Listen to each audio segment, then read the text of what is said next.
મને એકવાર કોઈએ સેક્યુલરિઝમની વ્યાખ્યા પૂછેલી. આપણા દેશમાં એ બોલો નહીં ને તમે આમ જામો જ નહીં સાહેબ. એવી દુનિયા છે કે એના વિશે તમારે કંઈક કહેવું જ પડે. તો મને કારણ કે કેટલાય લોકો બધી જાત જાતની વ્યાખ્યાઓ આપી છે.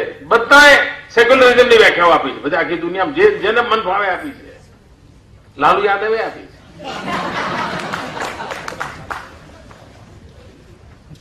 મિત્રો મારી સેક્યુલરિઝમની સીધી સાદી વ્યાખ્યા છે ઇન્ડિયા ફર્સ્ટ. બસ બધું એમ આવી ઇન્ડિયા ફર્સ્ટ, હિન્દુસ્તાન પ્રાથમિક. બસ પહેલી હરોળમાં આના જ મોટો કોઈ સેક્યુલરિઝમ જ ના હોય દોસ્તો. અને હિન્દુસ્તાન સુખી હોય એટલે આપણે બધા સુખી હોઈએ. હિન્દુસ્તાન શિક્ષિત હોય આપણે બધા શિક્ષિત હોઈએ. હિન્દુસ્તાનમાંથી ગરીબી જાય એટલે આપણી ગરીબી જાય જ. આ જ રસ્તો છે મિત્રો. અને એ રસ્તો આપણે અપનાવ્યો છે. એ રસ્તાને આપણે આગળ ધપાવીએ.